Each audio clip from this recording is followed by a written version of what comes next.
History isn't always noble scrolls and golden crowns, sometimes. It's teeth pulled with rocks, beer floods gone wrong, and forests of corpses. The like button survived history's worst disasters, barely tap it before it ends up in a museum. Chapter 1, Ancient Dentistry was brutal, imagine. A dusty village 9,000 years ago, somewhere on the ancient plains of what is now Pakistan. The sun is blistering, the wind carries the dry scent of earth and livestock, and under the crude shade of a thatched hut, a man leans back while another hunches over him with a sharpened shard of flint. There's no soothing hum of a machine, no sterile gleam of metal tools, no gentle assurances whispered in a clean, air-conditioned room. Instead, there is the scraping of stone against enamel, the thick tension of hands pinning the patient's head. Still, in the sharp, uncontrollable screams of a man who knows the only way out is through the oldest known dental work unearthed from a Neolithic graveyard in Megar shows teeth that were deliberately and skillfully drilled. These were not accidental chips or marks left by scavengers. No, these holes were precise, centered squarely in the biting surfaces of murs crafted with a clear, grim intent. Archaeologists studying these finds realized they were looking at evidence of dental treatment so ancient it rewrote the history of medicine itself, using flint to drill spun with a simple bow and string mechanism. Early dentists carved into decayed teeth in an attempt to remove rot and relieve pain. There was no anesthetic to numb the nerves. Every grinding twist of stone would have sent bolts of agony flashing through the jaw, the eyes, the skull. The flint drill was an unforgiving tool, razor sharp but brittle, capable of tearing through enamel, the hardest substance in the human body, yet prone to snapping if mishandled. The bow drill itself was simple, the kind a carpenter might recognize. A wooden bow strung with animal sinew was looped around a short, straight shaft tipped with flint. By moving the bow back and forth, the shaft spun rapidly, the flint head biting into the tooth like a crude but determined worm. One wrong move, one slip, and the patient could be left with a cracked molar, or worse, a shattered jaw. Still in their primitive way, these early healers displayed astonishing skill. Some teeth show signs that the drill reached into deep cavities without puncturing the tooth's inner chamber, the pulp where nerves and blood vessels coiled to drill so deeply and yet stop short of mortal agony required both delicate hand and an intimate, if unscientific, understanding of human anatomy. It is chilling to imagine the practice sessions that might have led to this level of expertise. Did they begin with animal teeth, scraping and drilling the murs of goats or pigs until their control was precise enough, or did they learn by doing each human patient a desperate gamble in a war against decay? Tooth decay in the Neolithic period was a slow but inevitable predator. Early agriculture meant a diet rich in grains and, well, these filled bellies. They also bathed teeth in sugars and starches, perfect fuel for the bacteria that gnawed away at enamel and gum. Without modern oral hygiene, plaque would have built up, quickly hardening into tartar, seeping into the roots of teeth and sparking infections that fed for months or even years. The stench of rotting teeth would have been a familiar, unwelcome companion in every gathering. Pain was not just an inconvenience. Infections stemming from dental problems could be fatal, spreading from the mouth into the bloodstream and seeding deadly illnesses throughout the body. To submit oneself to the terrifying ordeal of Neolithic dentistry might have been the only hope of survival. In this light, the brutal drill was not a weapon of cruelty, but a desperate lifeline, a way to cling just a little longer to existence. The practice of ancient dentistry was not isolated to Megar. Evidence from other corners of the ancient world paints a similar harrowing picture. In ancient Egypt, papyrus scrolls like the famed Ebus papyrus, one of the oldest surviving medical texts, mention treatments for toothworms. A common but misguided belief that invisible parasites burrowed into teeth and Cause decay, Egyptian healers prescribed various picuses and spells mixing. Superstition with practical care. Some skulls from ancient Egypt show teeth bound with gold wire, primitive. Braces that hint at attempts not just to treat decay, but to correct crooked. Smiles. The ancient Chinese approached dental care with their own blend of ingenuity and tradition. Early texts describe the use of acupuncture to relieve toothache, targeting pressure points thought to be connected to dental pain. Some records even mention the crafting of rudimentary dental prosthetics where carved bamboo pegs were fitted into the mouths of the toothless. Meanwhile, in ancient Rome, dentists known as denturi plied their trade on bustling street corners. They pulled teeth with iron forceps, the crude predecessors of today's sleek dental instruments. If a Roman citizen suffered from severe decay, the solution was often extraction swift. Brutal and final. Wealthier Romans might visit a more reputable dentist who would numb the area with a compress soaked in a mixture of herbs and wine, but for most it was raw and immediate. The crack of bone, the gush of blood, the empty space where a mare once anchored. Compared to the grim theater of ancient dentistry, the polished world of modern dental care feels almost like science fiction today. Dentists wield precision drills, microscopic cameras, and lasers. Anesthesia, from local injections to full sedation, ensures that the patient's worst experience is often boredom rather than pain. Cavities are spotted early with x-rays, cleaned with sonic scalers, and filled with composite resins that blend invisibly into natural teeth.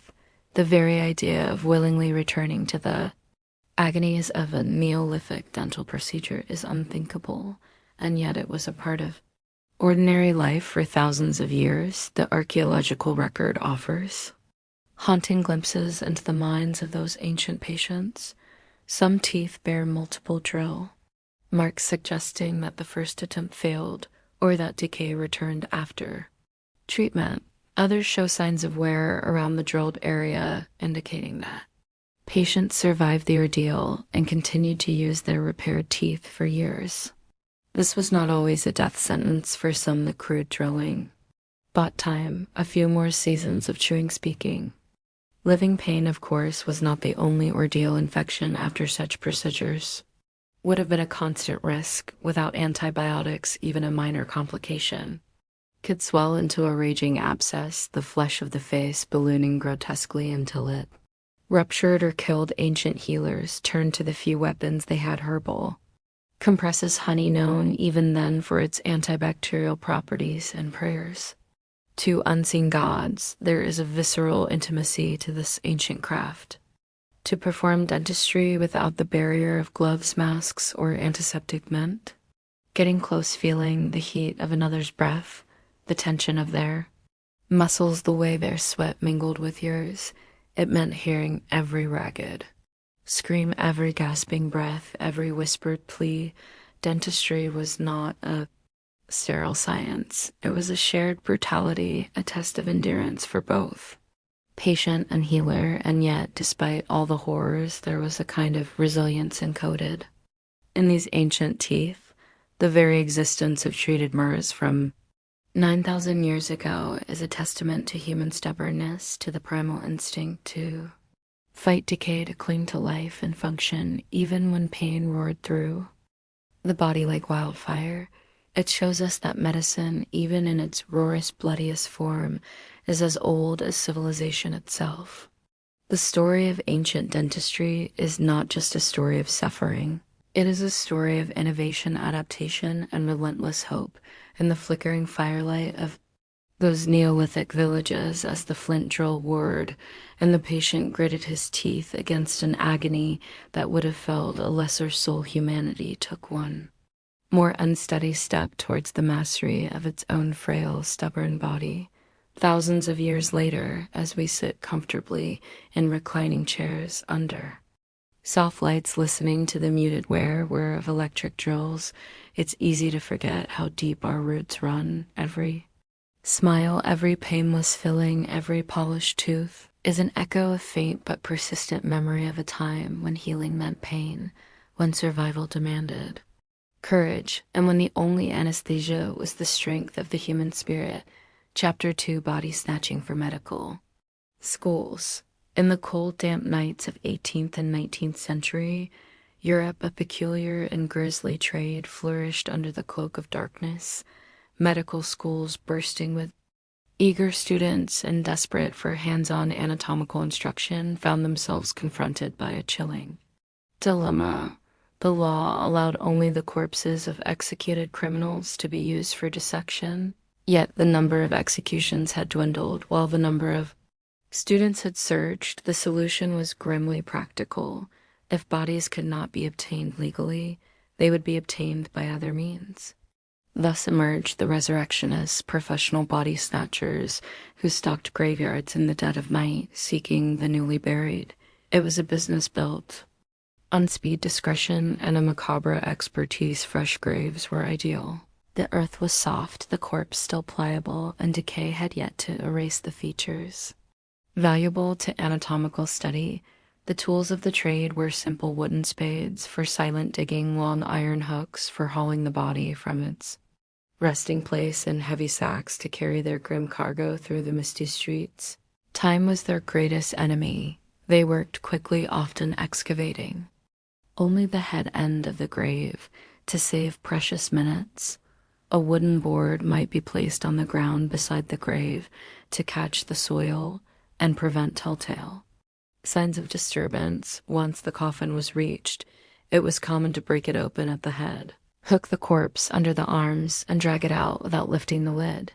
Fully in the bustling cities of London, Edinburgh, and New York, the trade grew into a quiet, sinister industry. Medical colleges, their walls packed with students hungry to peel back the mysteries of the human body, became the willing customers of this gruesome market. Deals were struck in shadowed alleyways or through whispers passed over a tavern counter.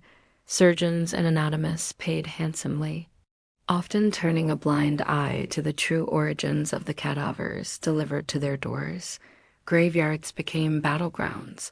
Families terrified that their loved ones would be stolen from the earth, devised all manner of defenses. Some installed heavy iron mort safes over graves' cages designed to prevent disturbance. Others hired watchmen to guard cemeteries at night, armed with pistols and lanterns.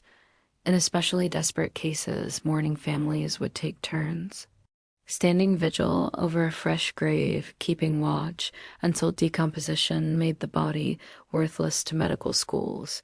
Yet the resurrectionists adapted. They timed their raids carefully, often striking in the first days after a burial, when vigilance waned. They might bribe gravediggers or local constables to look the other way. In cities like Edinburgh, where the demand was particularly fierce, gangs of body snatchers formed, working in shifts and sharing profits. Among the most infamous figures to emerge from this dark economy were William Burke and William Hare. Their stories, so sordid that it would chill the blood of an entire nation, unfolded in the cramped, faded tenements of Edinburgh in the late 1820s. Unlike the traditional resurrectionists, Burke and Hare did not bother with graveyards. Finding graver being too slow and too risky, they turned to a more direct method: murder. They targeted society's most vulnerable, the poor, the homeless, the unmissed, luring victims into Hare's boarding house with promises of drink or shelter. They dispatched them by suffocation, a method that left few marks on the body and maximized the cadaver's value for dissection. The corpses were then sold to the celebrated anatomist Dr. Robert Knox, who asked few questions. Burke and Hare's spree continued until suspicion caught up with them.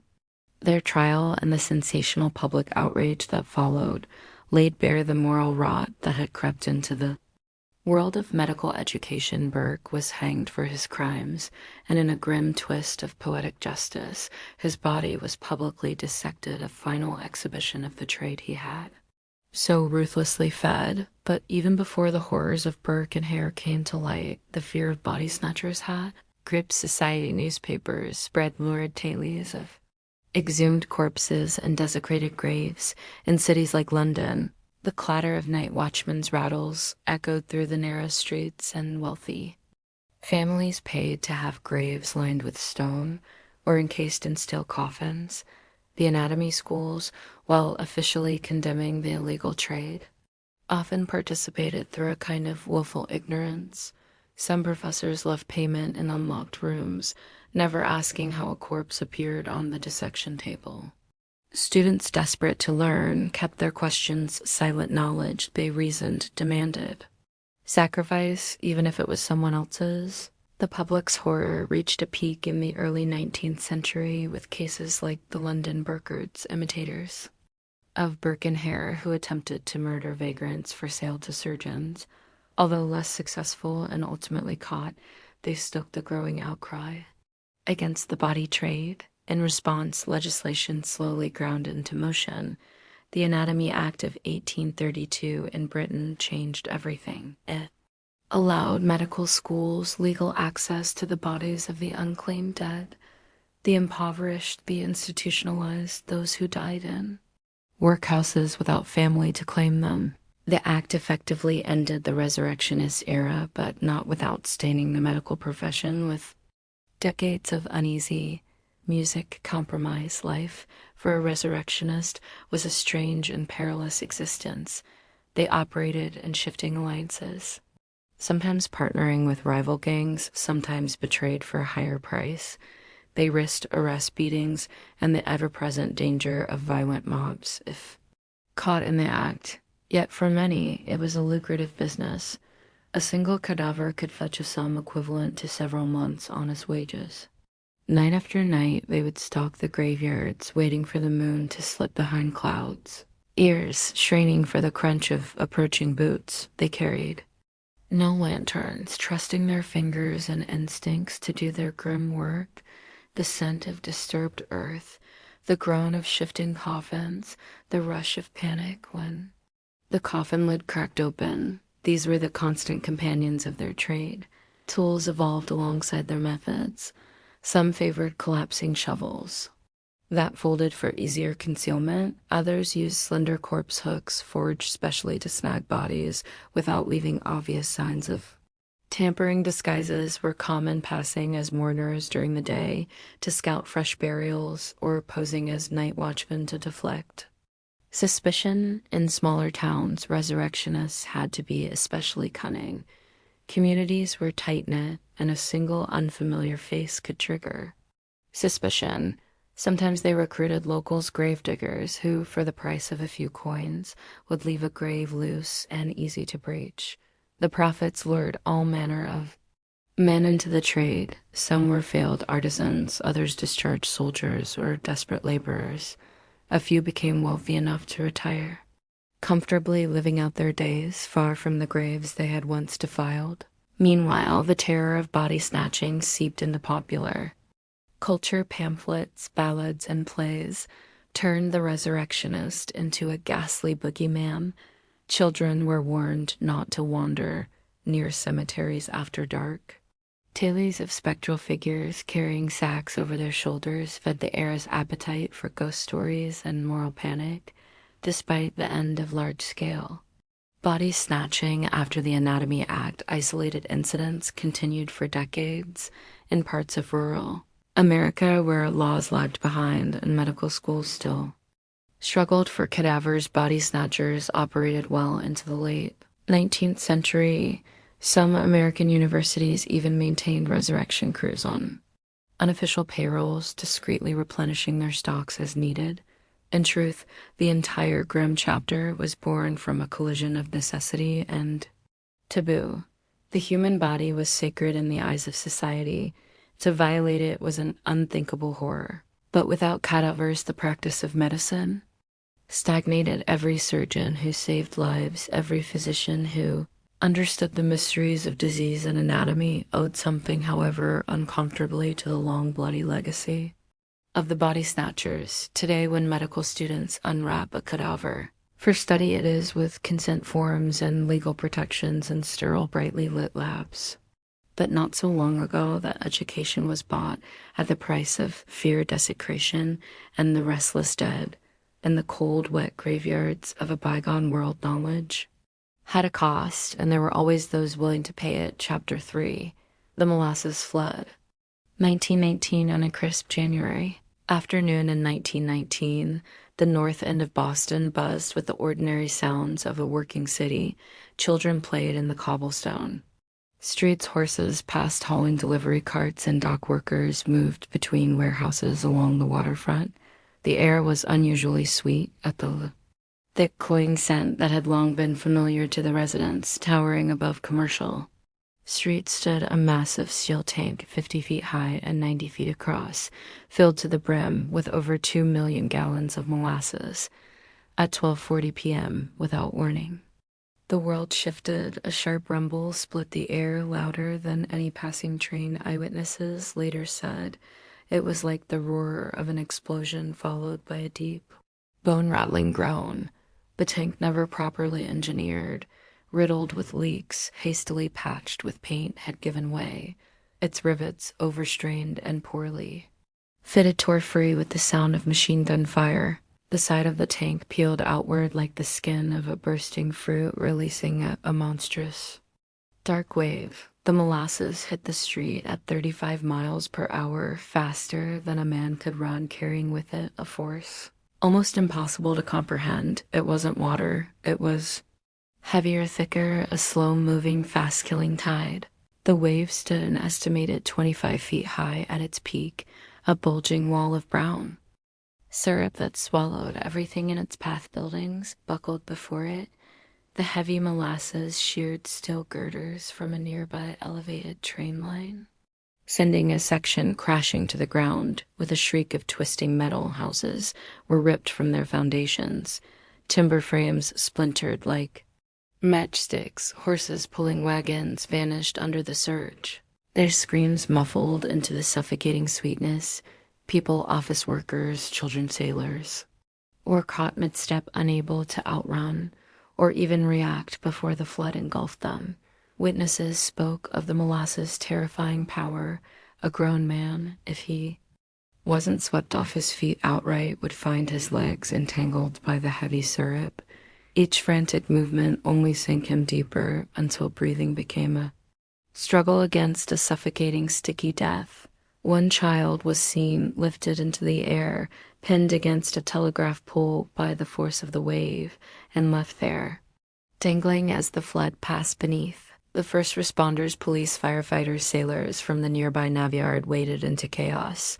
They fought not only to rescue the trapped, but also to move it all. Each step demanded immense effort.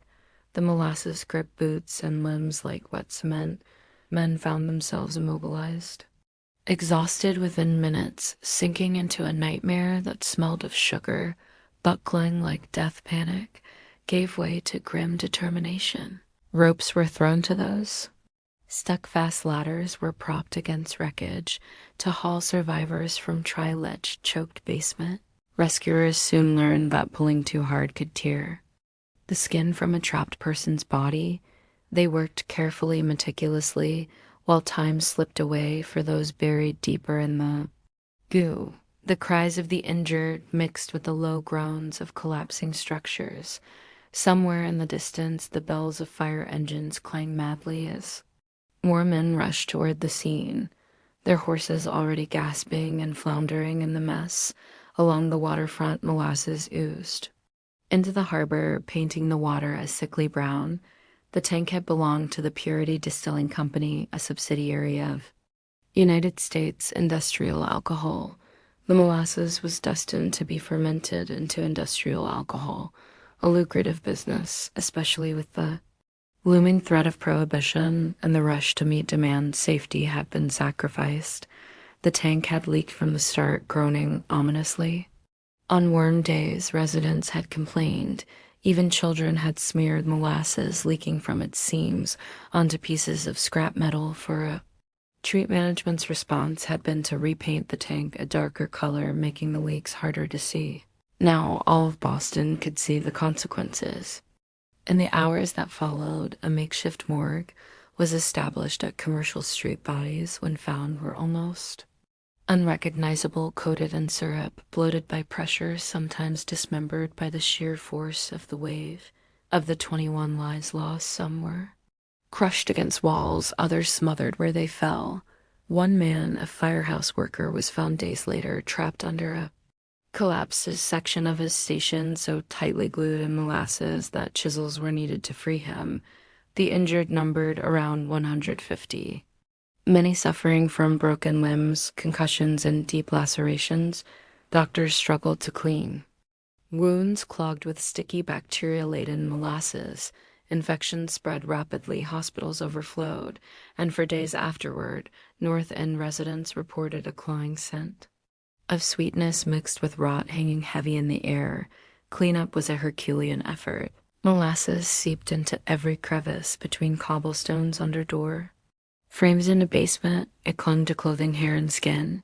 Horseshoes slurped against the streets for weeks. Fire crews turned to salt water from the harbor and sand to try and scrub the molasses away, but the task seemed endless.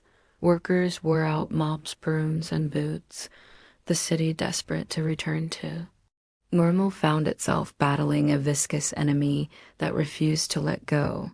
The molasses didn't confine itself to the immediate disaster zone cleanup. Workers, firefighters, and rescuers tracked it on their boots, their clothes, their very breath, carrying it through the streets, into homes, onto public transport. Entire sections of Boston remained sticky for months. Some residents would later claim that even decades on the hottest summer days, the air still carried a faint, sickly sweet scent. Investigations began almost immediately. Public outrage demanded answers. Courtrooms filled with technical diagrams of the failed tank engineers, pointing out fatal flaws in its design. Experts testified that the steel was too thin, the rivets insufficient, and that the tank had never been properly tested before being filled to capacity. Testimony revealed that leaks had been so frequent that neighborhood children had joked about molasses rain. The Purity Distilling Company, under intense scrutiny, claimed that anarchists had bombed the tank. It was a feeble defense. Evidence overwhelmingly pointed to negligence. After years of legal battles, one of the first major class action lawsuits in American history, United States Industrial Alcohol was found liable and ordered to pay hundreds of thousands of dollars in damages, the equivalent of millions today. Yet no fine or settlement could undo the losses suffered that day. Families had been shattered. The North End community, already struggling with poverty and overcrowding, bore the scars, both physical and emotional. In the years that followed, safety standards for construction were tightened.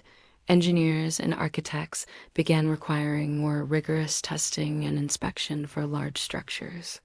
The disaster, horrific though it was, forced changes that would protect countless lives in the decades to come. Today, few physical traces remain. A small plaque near the site quietly commemorates the victims of the Great Molasses Flood.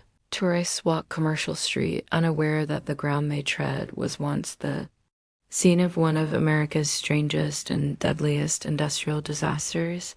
But for those who know, the story lingers as sticky, as inescapable as the flood itself. The day the tank burst, Boston learned that even something as innocuous as molasses could turn deadly, that human negligence could turn sweetness into suffocation, and that even in the heart of a bustling city, disaster could come with a slow, relentless surge rather than a sudden blast. And in the memories of those who survived and those who lost everything, the world would never smell quite so sweet again. Chapter 4. Bloodletting was common medicine. For centuries, the rhythmic drip of blood into bowls was as familiar in the sick room as the whispered prayers of worried relatives. From the grand halls of European palaces to the humblest village cottages, bloodletting was not just a treatment, it was the treatment. No matter the ailment, fever, headache, cough, infection, the solution often involved a blade, a vein, and the slow draining of life itself. The practice found its roots in ancient Theories, particularly the doctrine of the four humors, an idea that gripped Western medicine for nearly 2,000 years. According to this belief, the human body was governed by four vital fluids: blood, phlegm, black bile, and yellow bile. Health was a matter of perfect balance. Illness, therefore, meant imbalance.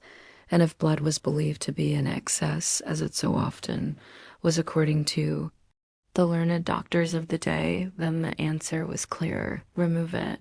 The methods were straightforward, but brutal. Physicians or barber surgeons would first select a vein, often in the forearm or neck, sometimes using charts that mapped out which veins corresponded to specific ailments. They would then use a lancet, a small sharp knife, to pierce the vein, guiding the flow of blood into a waiting vessel. Sometimes the procedure was controlled, measured out by volume. Other times it was a matter of intuition, drawing blood until the patient looked sufficiently pale, sufficiently relieved of their burden. For those unable to withstand the knife, or for more delicate procedures, leeches were called upon. The slimy creatures applied to the skin would latch on and draw blood at a slow, methodical pace. Apothecary kept jars of them wriggling and squirming, ready to be dispatched to households at the first sign of fever. The settings varied widely. Bloodletting could take place in a bustling hospital ward, among rows of moaning patients in the privacy of a nobleman's bedchamber with velvet drapes and silver basins, or on a dirt floor by candlelight in a poor man's shack. Regardless of the surroundings, the ritual was the same: the belief in purification through the letting of blood, the idea that sickness could be coaxed from the body one crimson drop at a time. It was into this world in December of 1799 that George Washington fell ill, America's first president, revered general and elder statesman, had retired to his beloved Mount Vernon. After a cold ride inspecting his estate, he returned home soaked and chilled. By nightfall, he developed a sore throat, a hoarseness that worsened into a severe difficulty breathing. His doctors, 3 of them, prominent men of their day, were summoned in haste. Their response was immediate and predictable bloodletting. Over the course of roughly 12 hours, Washington was bled 4 times, each session removing between half a pint to a full pint of blood.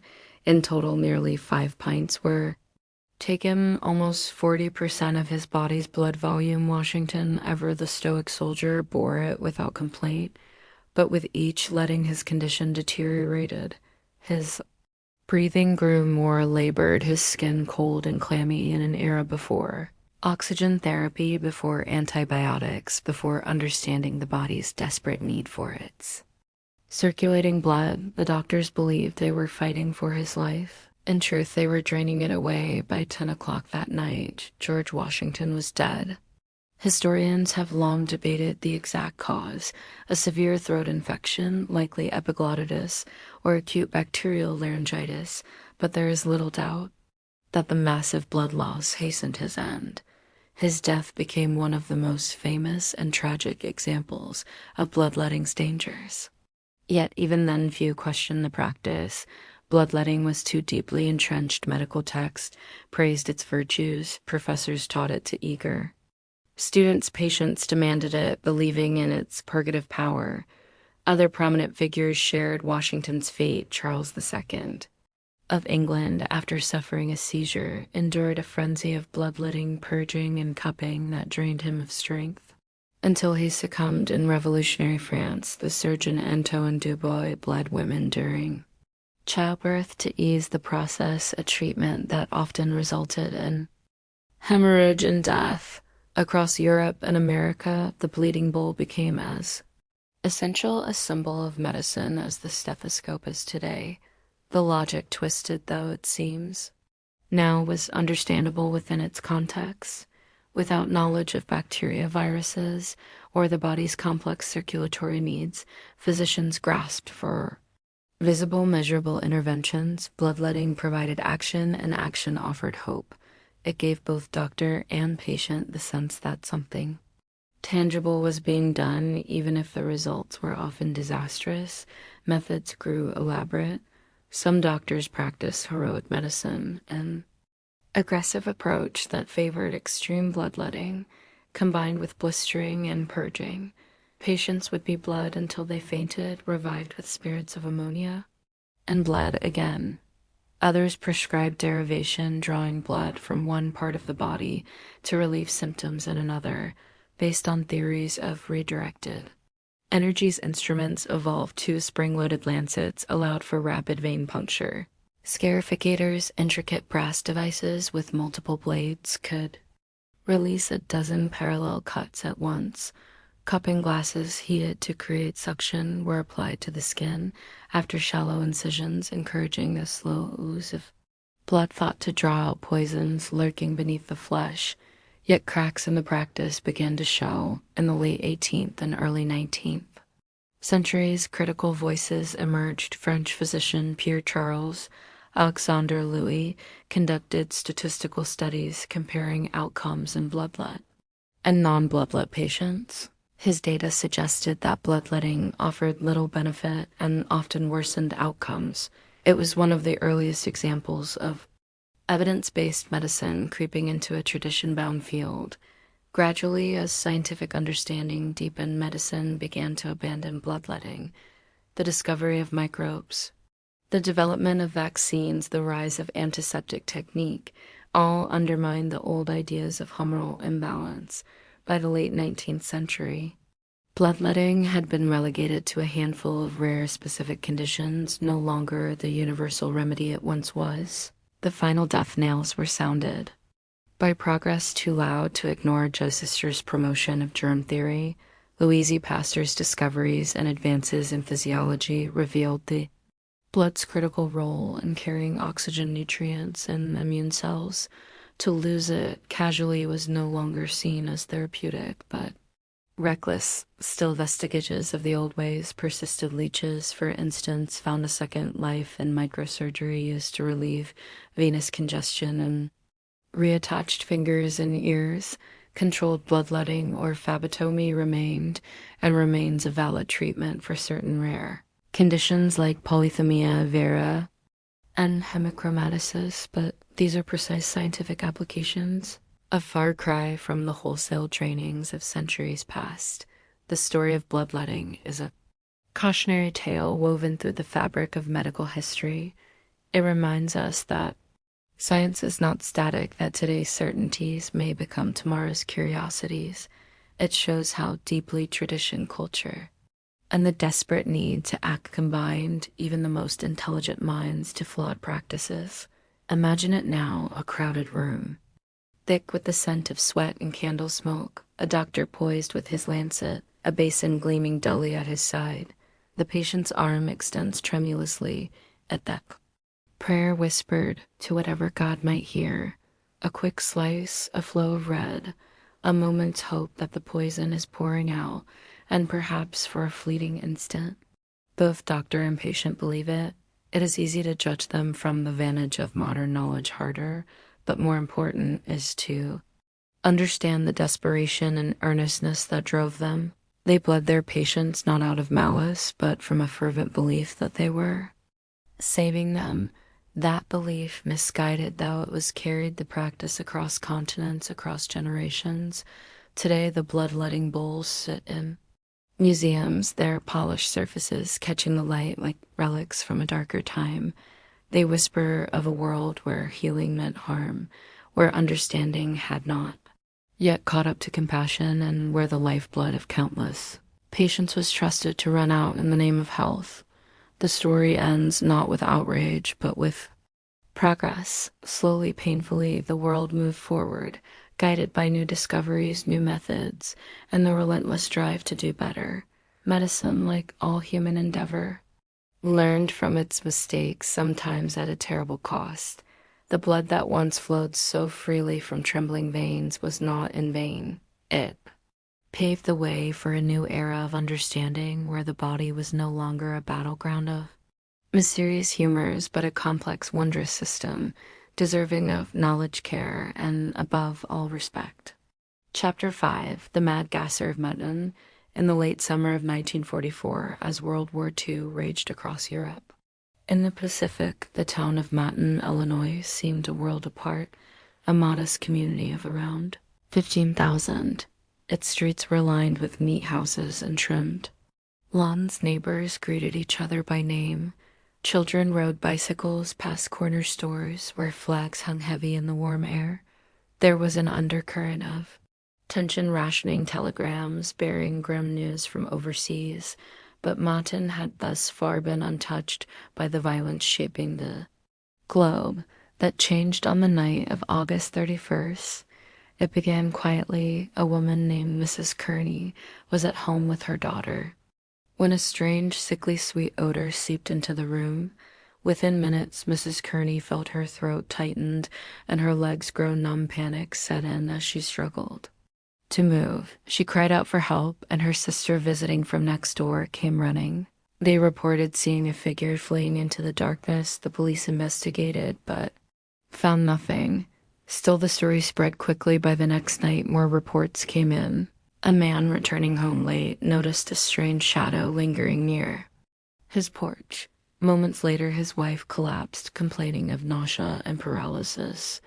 Another woman awoke to find herself unable to breathe, her room filled with an acrid chemical scent. Fear gripped Mattoon like a clenched fist. Homes that had never locked their doors now barred them up. Night, fathers kept baseball bats by their beds. Mothers tucked their children in with the windows nailed shut, despite the suffocating summer heat. People spoke of the anesthetic prowler, later dubbed by newspapers as the mad gasser of Mattoon. Reports multiplied. Victims described a thin, sickly odor, sometimes compared to gardenia, sometimes to sweet acetone. Symptoms varied: dizziness, nausea, temporary paralysis of the legs, burning sensations in the mouth and throat. Some found oily stains on their window screens. Others spotted footprints in the dirt. Outside, the layout of Mattoon, with its modest grid of streets and closely packed houses, made it easy for fear to spread. Word of mouth traveled faster than the evening edition of the local paper. Every creak of a floorboard, every whisper of wind against a window pane became evidence of the mad gases. Return police patrols doubled. Officers combed alleys and backyards by flashlight, but they found no attacker. No fingerprints, no discarded equipment, no physical traces beyond those murky stains and trampled flower beds. The newspapers fanned the flames, printing breathless headlines about the latest attack, quoting frightened residents who were sure they had seen a shadowy figure melting into the night. Theories sprouted like weeds. Some believed it was a mad scientist releasing experimental chemicals through open windows. Others whispered of German saboteurs infiltrating the home front to sow terror. Still others claimed it was a lone lunatic, someone unhinged by wartime stress. There were skeptics too. Some local doctors began to suggest that many of the symptoms might have been psychosomatic, the product of suggestion, stress, and fear rather than an actual chemical agent. Wartime America was a fertile ground for anxiety. Families lived in a state of constant dread, awaiting news from the front, rationing food and fuel, grappling with blackouts and air raid drills. In such an atmosphere, it was not hard to imagine fear taking physical form, but there were curious details that defied easy dismissal. One report described a woman who was overcome so quickly that she collapsed within seconds of smelling the strange odor. Another involved a couple who, upon sensing the gas, fled their home only to find themselves disoriented and stumbling as if drunk. Some claimed to see a figure armed with a small device, something like a spray gun, though descriptions varied wildly. The authorities, pressured to act, offered little comfort. They suggested it might be industrial pollution from a nearby factory, though no specific source was ever identified. They questioned whether pranksters might be at work, possibly armed with amateur chemistry sets. Yet, even as officials urged calm, the number of reported incidents soared. By early September, the panic reached its zenith. Residents banded together to form neighborhood watches. Reports came in of armed groups patrolling the streets, ready to confront any suspicious figure. More than once, innocent strangers were accosted by jittery citizens with shotguns and baseball bats. Yet just as swiftly as it had erupted, the wave of terror began to ebb. No perpetrator was ever caught. No definitive evidence was uncovered. The mad gases seemed to evaporate, leaving behind only confusion and unease. The local police eventually declared the case closed, attributing most incidents to hysteria, possibly fueled by the highly stressful wartime environment and sensational newspaper reporting.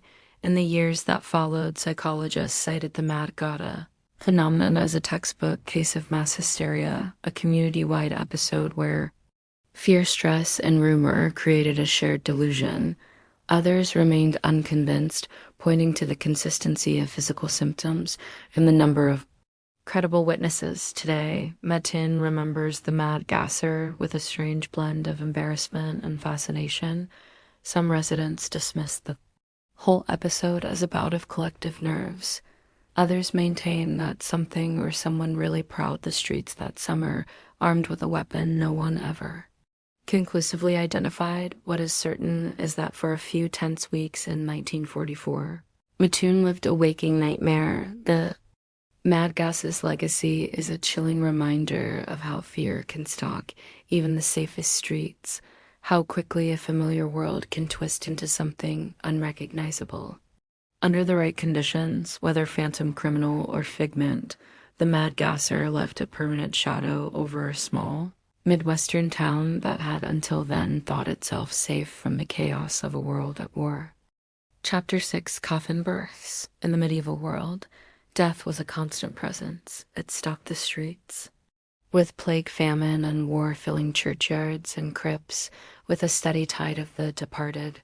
Death was not a distant, sanitized event. It was intimate, witnessed in living rooms, on battlefields, and in the dim halls of monasteries. Yet even within this grim familiarity, some occurrences startled even the most hardened souls. One of the most unsettling and least understood was the phenomenon now known as coffin birth.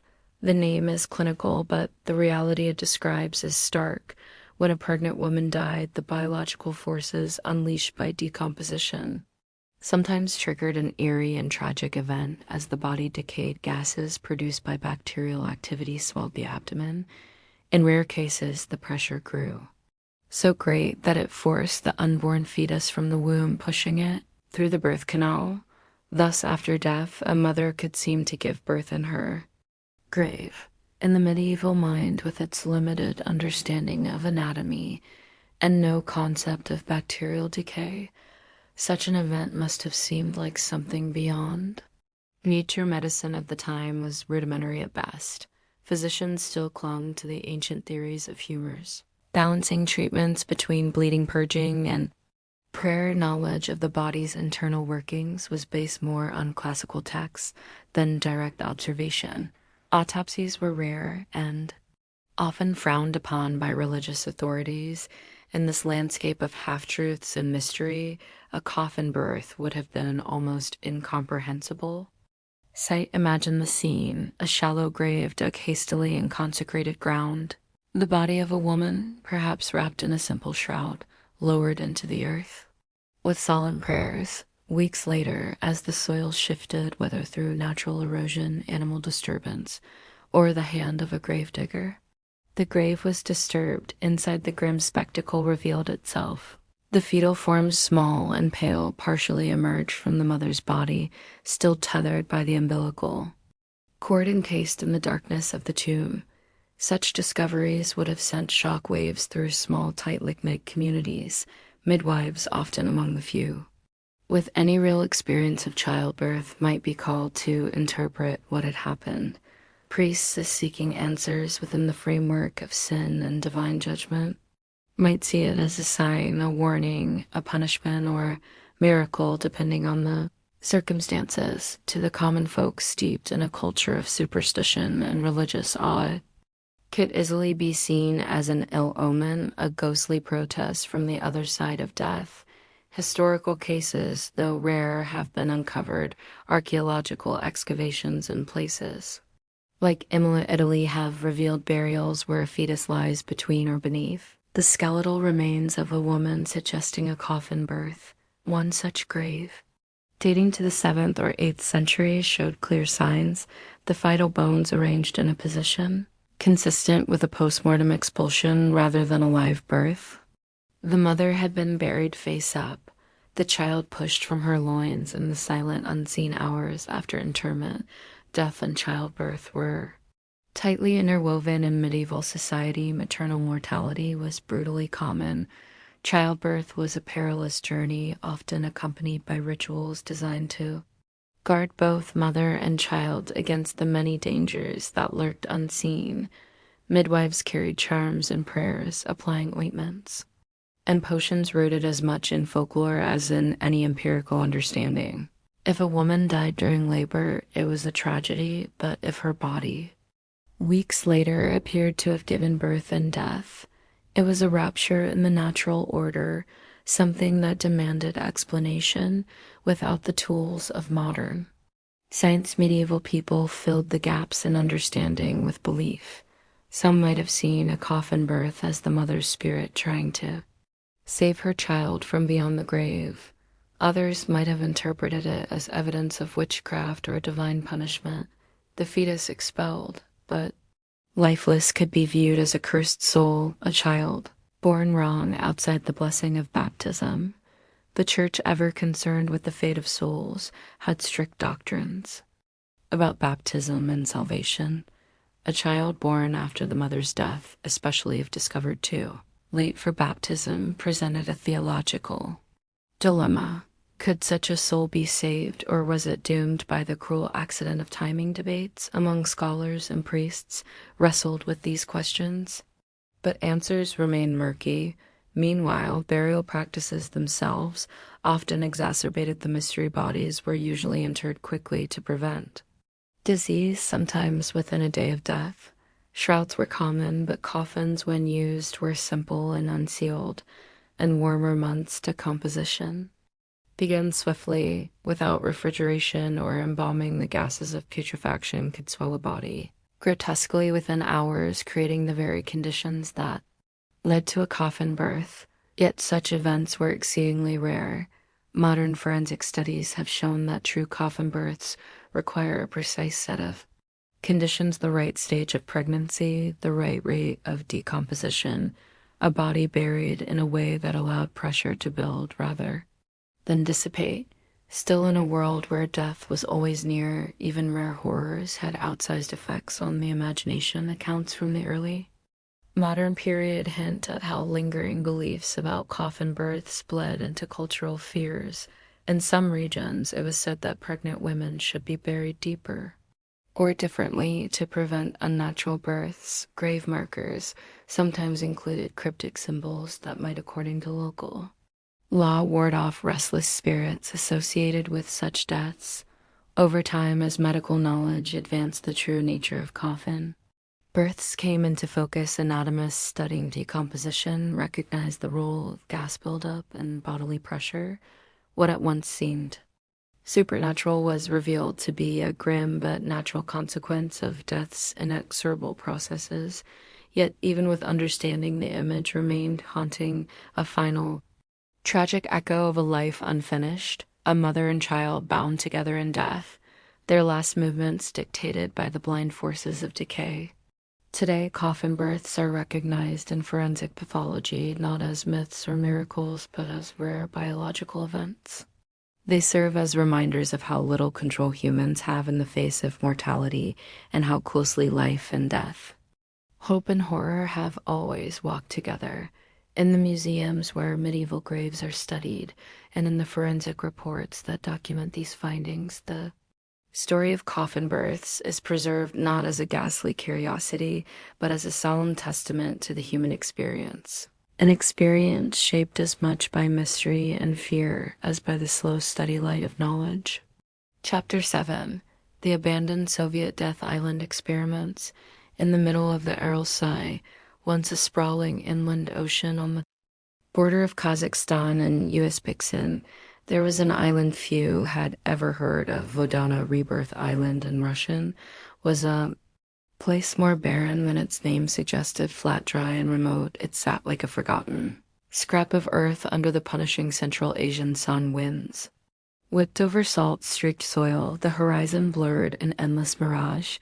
It was this isolation that made Vozrodenia perfect for the work the Soviet Union intended. Beginning in the 1940s and accelerating through the Cold War, the island became one of the USSR's most secretive and dangerous facilities, a biological weapons testing ground. Under strict military control, Soviet scientists brought some of humanity's deadliest diseases to life, not to cure them, but to weaponize them.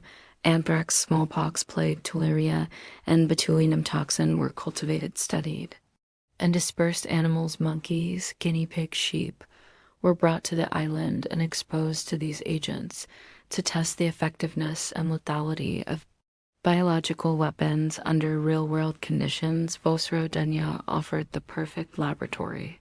Its isolation, surrounded by water and far from populated centers, promised containment should anything escape. Its brutal environment discouraged casual visitors, and above all, it was hidden far from prying Western satellites. Buried behind layers of Soviet secrecy, the island evolved into a small, self-contained city for military personnel and scientists. Housing complexes, laboratories, storage facilities, and testing zones spread across the sand.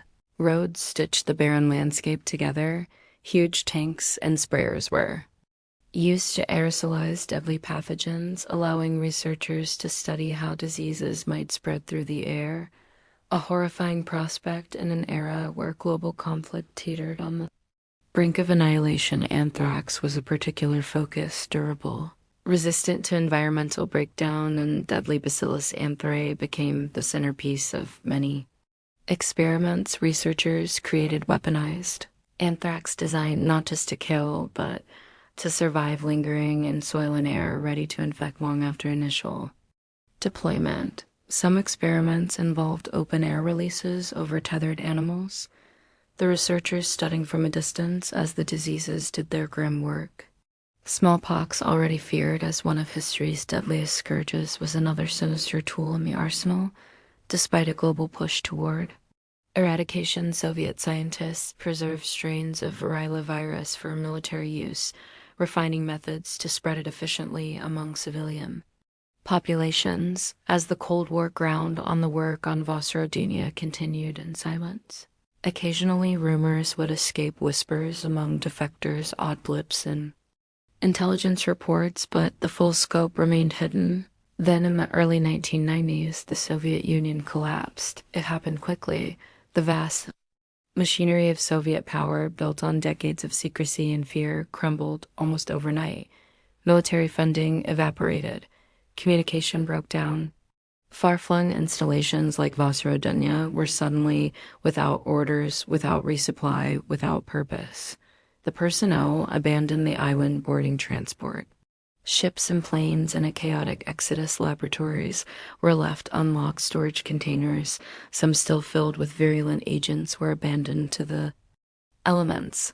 No final cleanup, no formal decontamination, just silence and the slow, merciless return of the desert.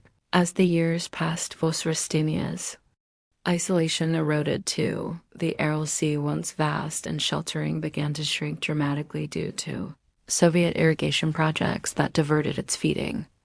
Rivers, what had been an island, became a peninsula, then part of the mainland. Now anyone with a sturdy vehicle and a willingness to brave the harsh terrain could drive straight onto the former Death Island. The dangers, however, remained very real. In the early 2000s, Western scientists and military officials, alarmed by the possibility of terrorists scavenging dangerous materials, organized limited cleanup missions. Teams ventured onto Vozrodenia to locate and neutralize caches of anthrax spores.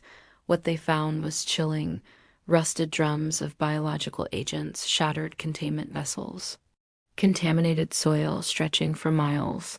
The anthrax spores, particularly, had endured. Hardy and resistant, they lay dormant in the soil, waiting. Simply disturbing the ground in the wrong place could release them into the air, The decontamination efforts were rushed but incomplete. Thousands of square meters were treated with high concentrations of formaldehyde and other disinfectants that the sheer scale of the contamination made full eradication nearly impossible. Today, Vosrodina remains a scar on the landscape. The buildings are crumbling, their walls collapsed under decades of neglect. Laboratories that once teemed with life and deadly research stand hollow, and silent testing fields are overgrown with scrub-hiding dangers invisible to the eye. Modern visitors, adventurers, scientists, occasional soldiers still tread carefully. There are no markers, no warning signs. The legacy of the Soviet bioweapons program lies just beneath the dust, a silent threat to the unwary animal carcasses occasionally found on the island suggest that pathogens, at least in some pockets, may still survive. Satellite images show eerie grids of abandoned roads and buildings, half sunk in the sand, testaments to a dark chapter few have ever seen firsthand. Global security experts continue to worry in an age of rising concerns over bioterrorism. The thought that weaponized anthrax or plague might still lie scattered in forgotten bunkers is not an idle fear. Efforts to secure former Soviet bioweapon sites have been uneven, hampered by funding shortages, political instability, and the sheer remoteness of places like Vosrodina. There are no known mass outbreaks linked directly to the island. Since its abandonment, but isolated incidents fuel concern in nearby regions. Occasional spikes in anthrax infections among livestock hint at the invisible legacy of decades-old experiments. Though impossible to directly trace back, they serve as grim reminders of how long-lasting and insidious biological contamination can be. Efforts to rehabilitate the Aral Sea, to undo the environmental devastation caused by Soviet engineering, have seen limited success. Yet Vosrodina remains untouched, an accidental monument to humanity's hubris. The idea that we can create and control forces we barely understand, then simply walk away when they spiral beyond our grasp. Standing amid the ruins, it is easy to imagine the island as it once was, men in white suits moving briskly between sterile labs, the faint hum of generators under the roaring desert wind, the quiet terror of diseases cultivated not for cure but for conquest. Now all that remains is silence, a silence heavy with the weight of what was done and what was left. Behind the story of Vosrodina Island is not just a relic of the Cold War. It is a warning written in sand and bone about the dangers of secrecy, ambition, and abandonment. Some wounds once opened do not close easily.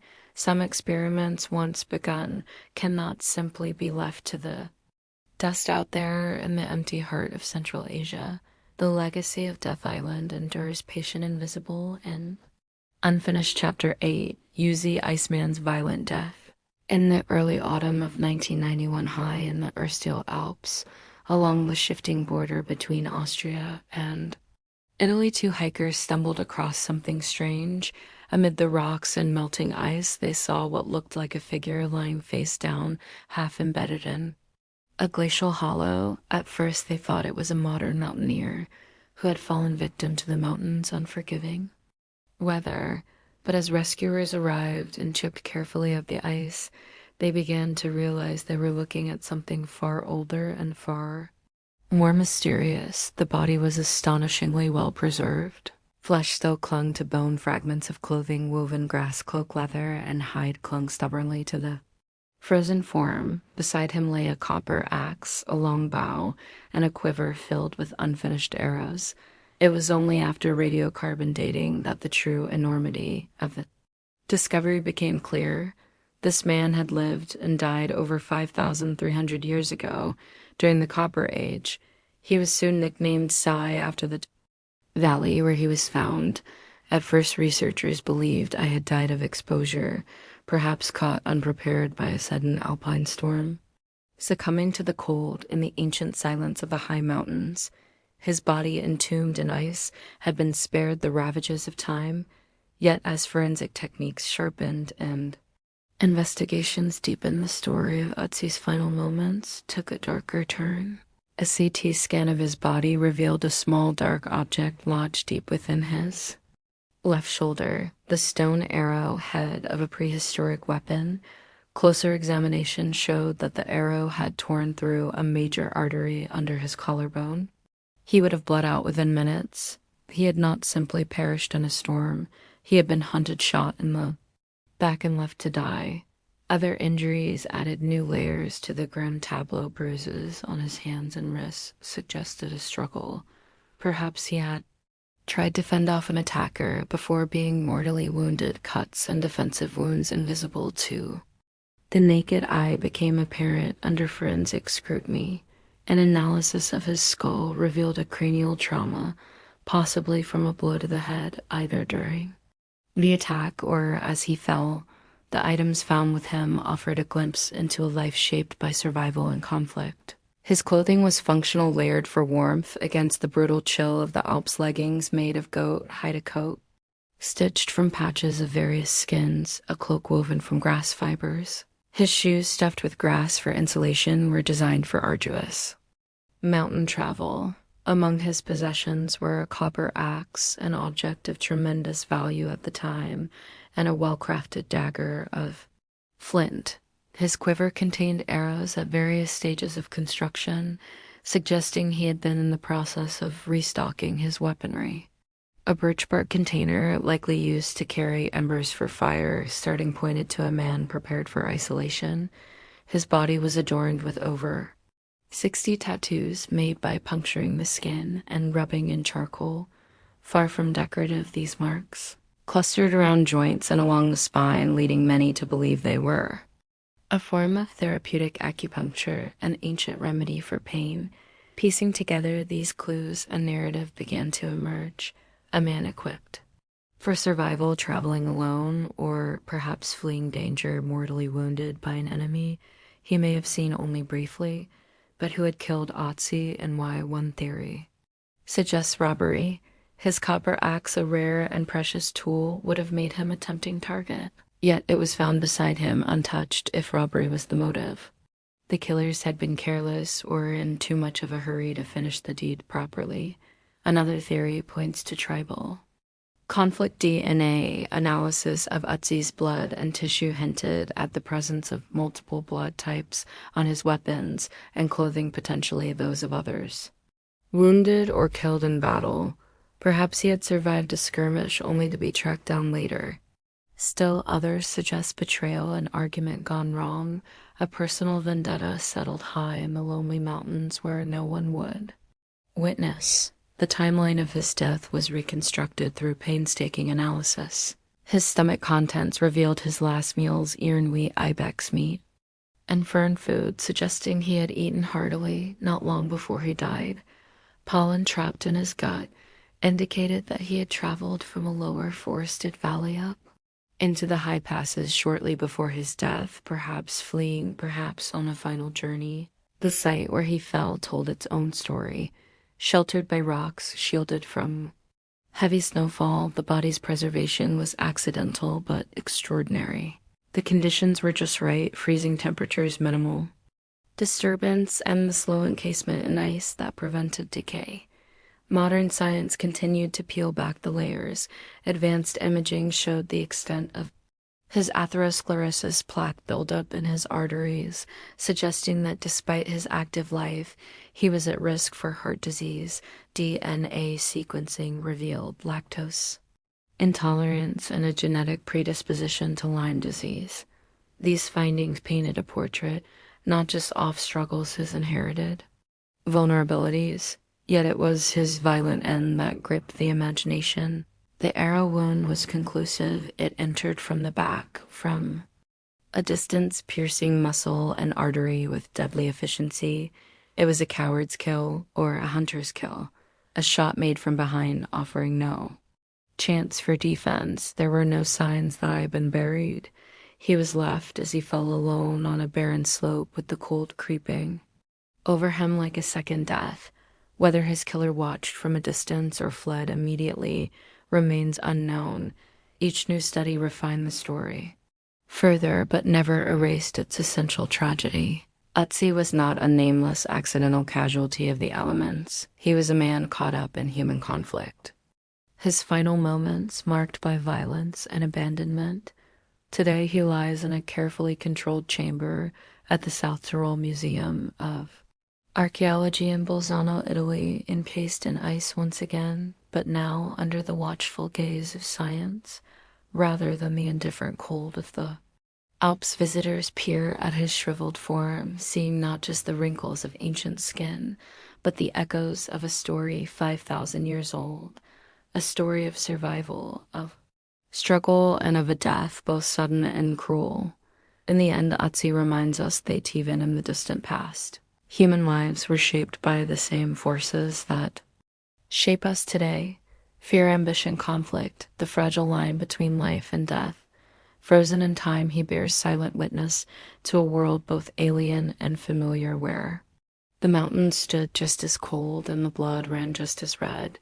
Chapter 9, Vlad the Impaler's Forest of Corpses and the blood-soaked tapestry of 15th century Eastern Europe. Few figures stand out as starkly or as chillingly as Vlad III of Wallachia, known to history as Vlad Tepes. Vlad the Impaler. He ruled a land squeezed between empires, a fragile buffer between the Christian kingdoms of the West and the relentless advance of the Muslim Ottoman Empire. His reign was forged in brutality, sharpened by betrayal, and defined by acts of terror, so calculated, so ruthlessly orchestrated that they echoed across Europe like a funeral bell. Wallachia was no easy kingdom to rule, wedged between powerful neighbors. It was a realm perpetually at risk of invasion, of treachery, of collapse. Vlad, shaped by a youth spent as a hostage in Ottoman hands and embittered by courtly betrayal, returned to claim his throne with a single savage principle: to rule through fear, and fear, he understood, was a weapon more potent than any sword. His favorite method of instilling that fear was impalement. It was not a random brutality, nor the work of a mind unhinged. It was methodical, deliberate, and horrifyingly effective. Vlad's enemies were captured: rebels, criminals, political opponents, and foreign invaders, alike, and subjected to a death both slow and spectacular. The process was grimly systematic. Heavy, sharpened stakes were prepared, sometimes charred to harden the wood.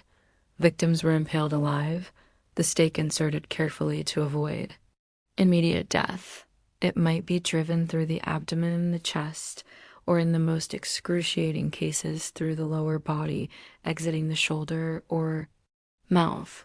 The goal was not mercy, but suffering.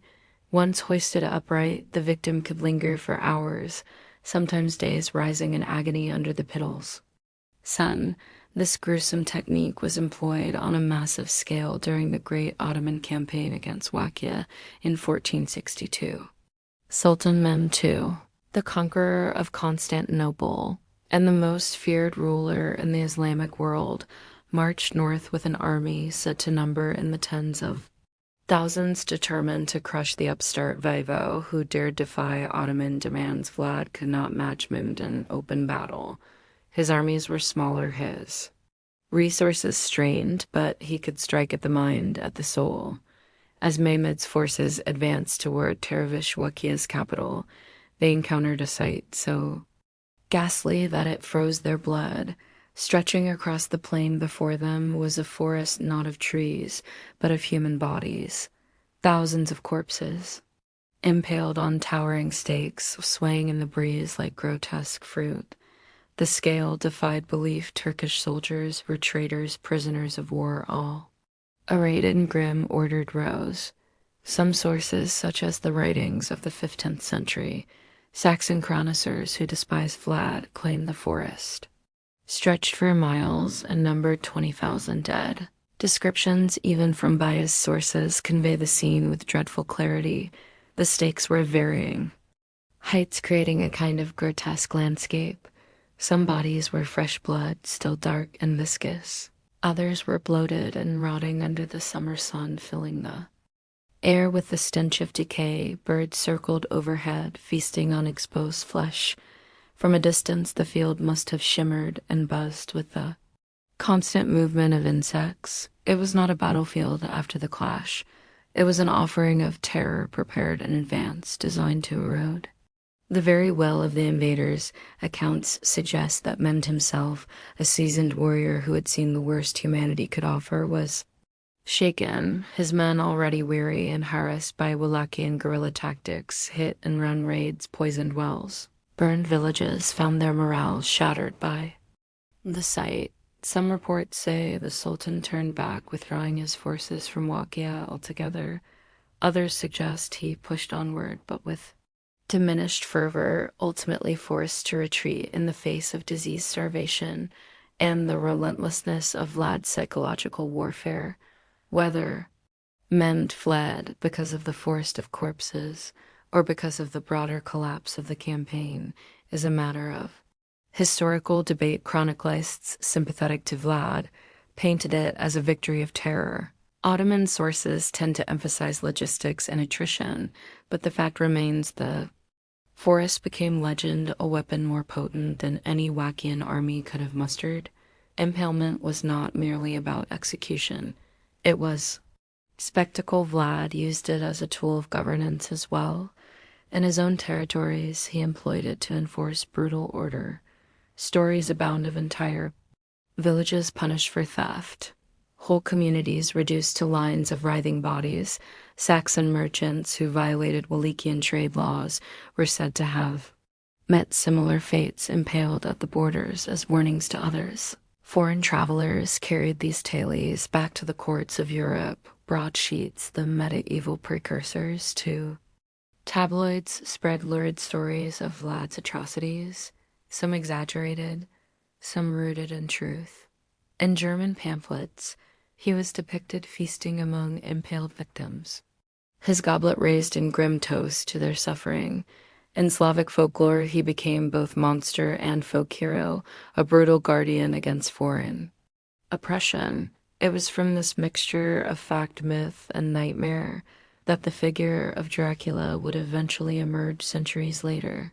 Bram Stoker mining. Eastern European legends found in Vlad Teyze a model for his immortal vampire, a creature as much about power and dread as about blood. Yet behind the monstrous image was a man of his time wielding terror as a rational, calculated instrument of statecraft.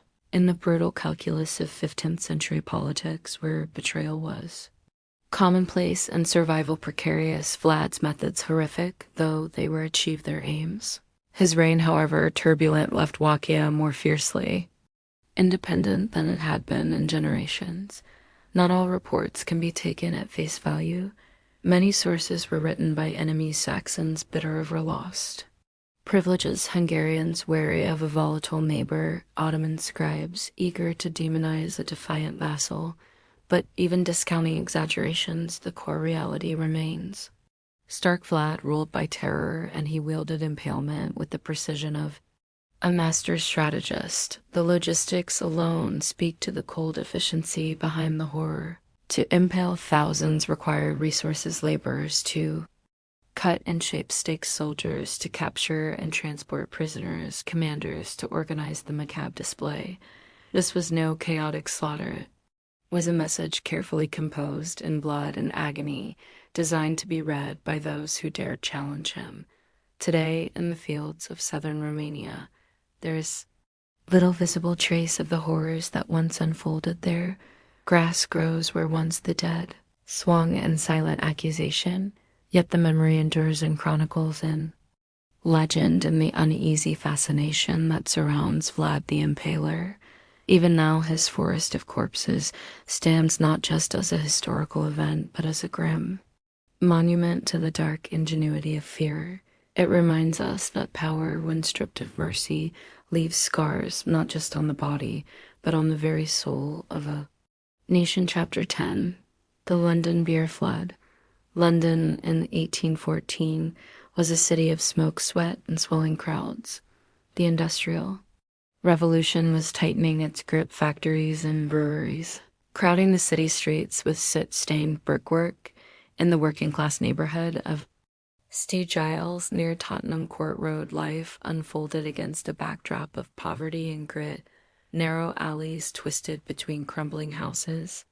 Families packed into tiny rooms, and the air was thick with the mingling scents of cold smoke, damp wool, and human struggle amid this maze of brick and filth rose.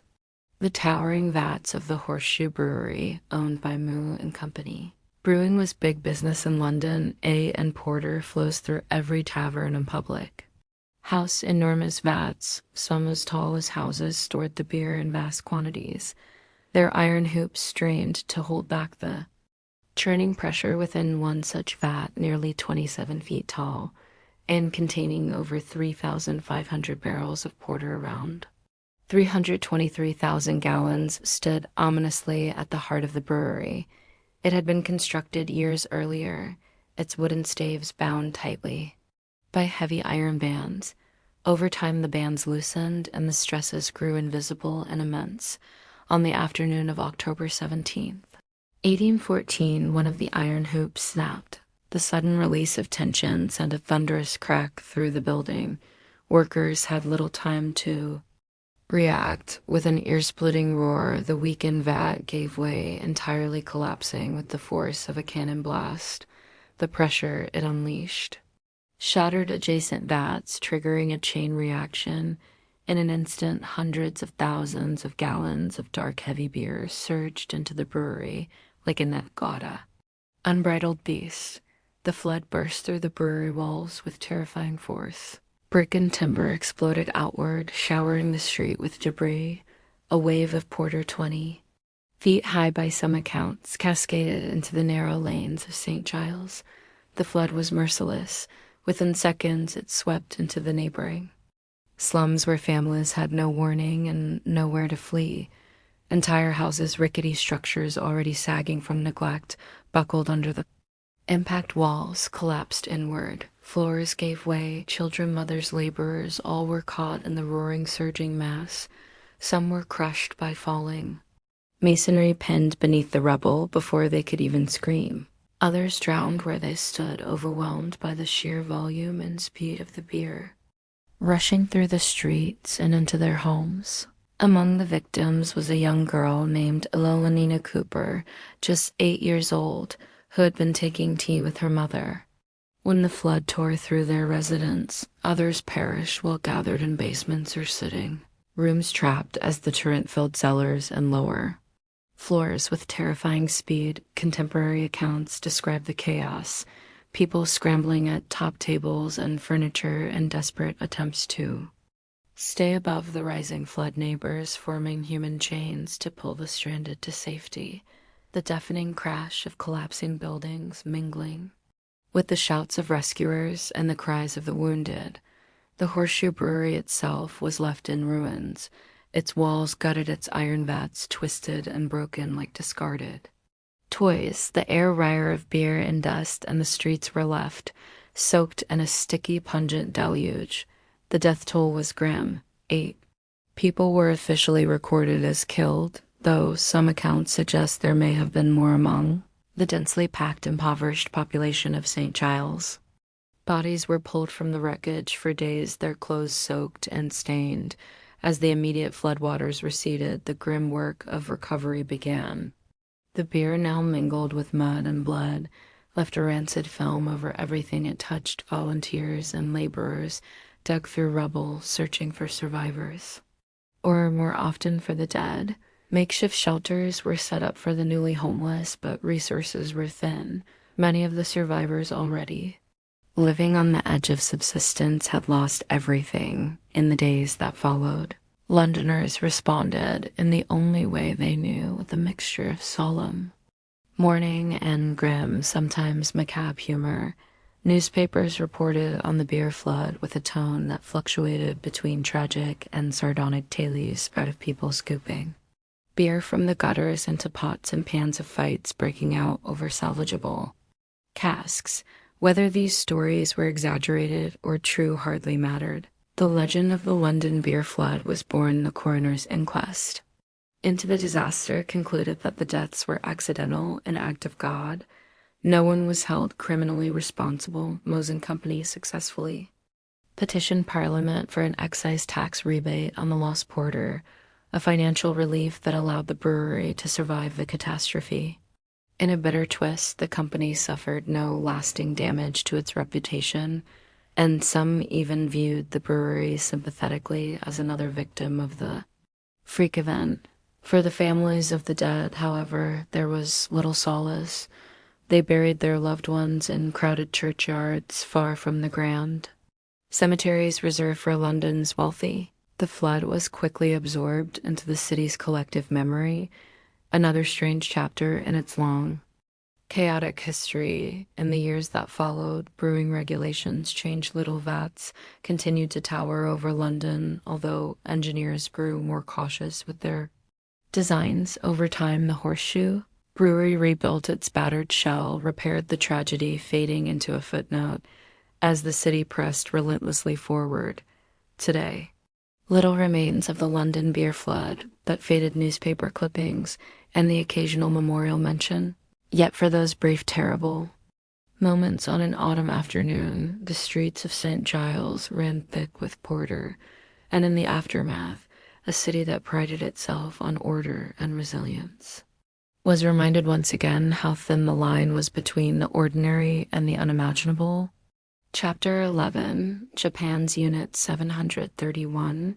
During the long, brutal stretch of the Second World War, beneath the surface of the major battles that raged across continents, dark occurrence ran hidden operations, secret atrocities, crimes against humanity committed far from the scrutiny of the world. Among the most chilling of these was Unit 731, the covert biological and chemical warfare research division of the Imperial Japanese Army. It was headquartered in occupied Manchuria near the city of Harbin. Officially, it operated under the name Epidemic Prevention and Water Purification Department, a benign title that concealed the horrifying nature of its work. It was commanded by Lieutenant General Shiro Ishihara, a man whose ambition for scientific recognition and military supremacy would leave behind a legacy stained with unimaginable cruelty. In the sprawling complex of Unit 731, surrounded by high walls and barbed wire, thousands of prisoners, mostly Chinese civilians, but also Koreans, Mongolians, Russians, and a few Allied prisoners of war, became unwilling subjects in a systematic program of human experimentation. One of the most infamous practices was vivisection, live dissection of human beings without anesthesia. The subjects referred to by researchers only as logs to dehumanize them were cut open while still alive to study the progression of diseases and internal injuries. Organs were removed while hearts still beat. Infected tissues were observed as illness ravaged the body in real time. No sedatives were given. Anesthetics, it was argued, would interfere with pure results. Prisoners were deliberately infected with deadly pathogens, plague, anthrax, cholera, typhoid, through injections, contaminated food, or exposure to aerosolized germs. Once infected, they were left untreated, monitored closely as symptoms developed. Some were exposed to biological weapons and open-air tests, tied to stakes in remote fields as plague-infested bombs exploded around them. Other experiments sought to test the limits of human endurance. Subjects were exposed to extreme temperatures to study frostbite, a pressing issue for Japanese versus operating in cold climates. Victims' limbs were frozen solid with ice water or wind until the flesh crackled. Researchers then experimented with various methods of thawing, often amputating the frozen limbs to examine the damage. Pressure chambers crushed prisoners to death as scientists studied the effects of rapid decompression. Others were subjected to lethal doses of radiation starvation, dehydration, and forced abortions. Pregnant women were infected to observe how diseases transmitted from mother to fetus. The work was systematic, meticulously recorded, and cloaked in total secrecy. Those who worked within Unit 731, scientists, doctors, soldiers, were sworn to silence under threat of death. To the outside world, the facility was simply part of Japan's wartime infrastructure. Unit 731's mission was Twofold: to develop biological weapons for use against enemy populations and to understand the limits of human survival for military advantage. Plague bomb ceramic shells filled with fleas carrying Guinea pestis were developed and deployed in China, causing outbreaks that killed tens of thousands. Wells were poisoned food supplies. Contaminated civilian populations exposed without warning as the tide of war turned against Japan. The urgency inside Unit 731 grew. Plans were drawn up for biological attacks against Allied cities, including San Diego, though they were ultimately abandoned when Japan surrendered, when the Soviet Union invaded Manchuria in August 1945. Unit 731 began a frantic effort to destroy evidence. Documents were burned, facilities dynamited, and surviving prisoners were executed. Shiro Ishii ordered the final dissolution of the unit, and its personnel scattered or went into hiding. Yet the atrocities of Unit 731 did not remain buried forever. After the war, fragments of testimony began to emerge. Former workers spoke in guarded terms about what had happened. Soviet trials of captured Japanese officials in Khabarovsk in 1949 brought some details to light. Although in the West coverage was sparse, muffled by geopolitical tensions in the United States, intelligence officials learned of the extensive data gathered by Unit 731, data on biological warfare and human endurance that had no parallel in Allied research. Rather than prosecute those responsible, the U.S. quietly struck a deal. In exchange for exclusive access to the research figures like Shiro, Ishii and his staff were granted immunity from war crimes prosecution. The findings were funneled into American biological warfare programs. The deal was shrouded in secrecy, hidden from the public for decades. It remains one of the darker compromises made during the early years of the Cold War, when strategic advantage often trumped moral accountability. In Japan, Unit 731 slipped into the shadows of history. Many former members reintegrated into society, some rising to prominent positions in medicine, academia, and business. For years, the Japanese government officially denied the existence of the unit in public. Acknowledgement came only slowly through the persistent efforts of historians, journalists, and a few courageous survivors. The legacy of Unit 731 haunts discussions of medical ethics even today. It serves as a stark warning of how easily scientific ambition unmoored from humanity and oversight can descend into atrocity. It underscores the necessity of informed consent, of human rights, of clear ethical lines that must never be crossed. In recent years, memorials and museums in China have preserved the memory of Unit 731's victims. Ruins of the original complex near Harbin remain a grim testament to the horrors that unfolded behind its walls. The story of Unit 731 is not one of isolated madness or rogue cruelty. It is the story of a system meticulously organized and justified in the name of national interest. It is a reminder that atrocities are rarely the work of monsters alone. They are carried out by ordinary people, scientists, and soldiers when systems permit or encourage the abandonment of basic human dignity. The silence that once surrounded Unit 731 has cracked, but the full measure of its horrors can never truly be undone. Thousands suffered and died in the name of progress and conquest, their pain meticulously recorded in notebooks, now gathering dust in archives. In remembering them and in confronting the uncomfortable truths about how and why such atrocities occur, we are forced to reckon not only with history, but with ourselves and the choices that shape the future. Chapter 12, Herodotus' report of Scythian skin trophies in the vast windswept steppes north of the Black Sea, where endless grasslands blurred into the horizon, and the sky seemed impossibly wide. The Scions roamed.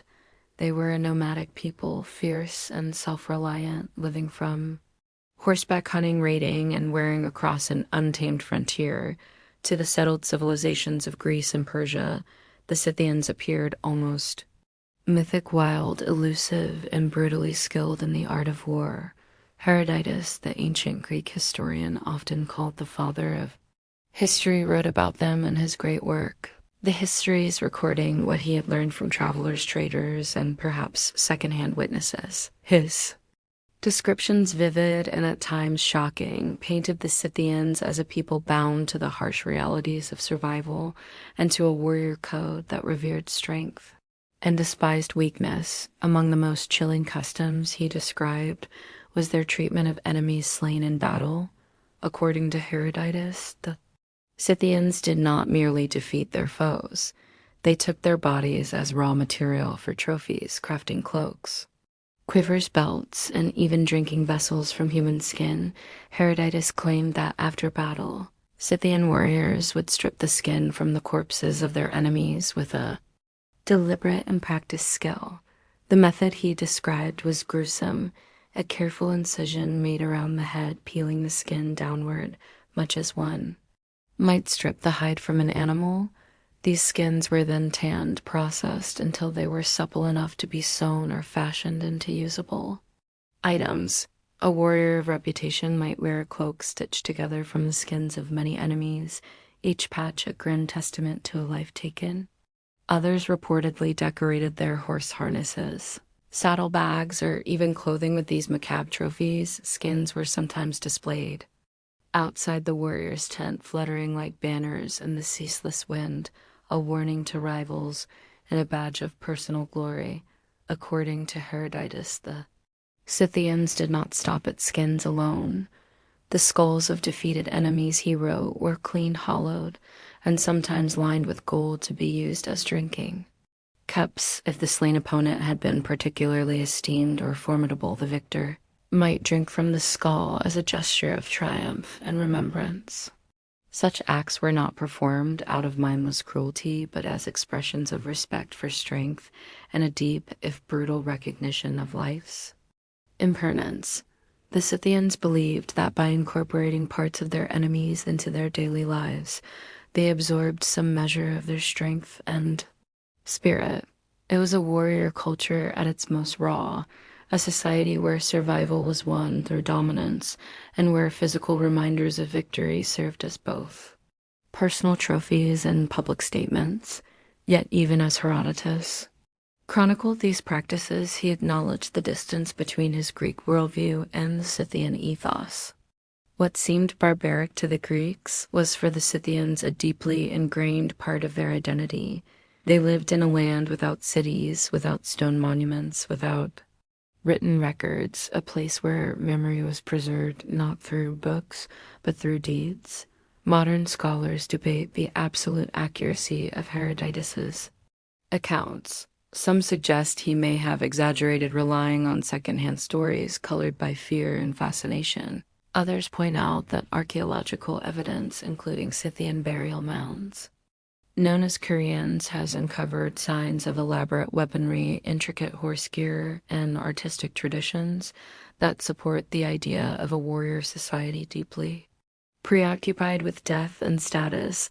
Within these burial mounds, richly adorned with gold ornaments and finely crafted weapons, bodies of Scythian nobles have been found alongside their horses, sacrificed to accompany their masters into the afterlife. Tattoos, preserved unfrozen Scythian mummies, hint at a culture steeped in symbolism and ritual. These glimpses into Scythian life suggest that the acts Herodotus described, however brutal they seem to modern sensibilities, fit into a broader worldview where death, honor, and remembrance were closely intertwined. The Scythians were not without spirituality. They worshipped a pantheon of gods, chief among them a female deity associated with the earth and a war god who demanded sacrifice. Ritual killings, including the reported flaying of enemies, may have been offerings meant to appease these powers to ensure success in battle and prosperity for the tribe. Their entire way of life was shaped by movement and conflict. Without permanent cities, their wealth traveled with them in their horses, their arms, and their memories. Trophies fashioned from the instead served as a mobile record of personal and communal history, each skin or skull telling a story understood by all who saw it. Herodotus' vivid storytelling captured the imaginations of his readers and has left an indelible image of the Scythians in history, whether every detail he reported was strictly factual or tinged with the exaggerations common to travelers' tales. The core truth remains: the Scythians lived and died by the sword, and they honored their victories in ways both practical and terrifying. Their culture faded over centuries as new powers rose across the steppes, yet in their time they were a force to be reckoned with. Horse archers, swift and deadly fierce custodians of a way of life that valued courage above all else. Through Herodotus's words, the image of the Scythian warrior endures, a figure clad not only in furs and leathers, but perhaps, just perhaps, in a patchwork cloak sewn from the vanquished riding across the endless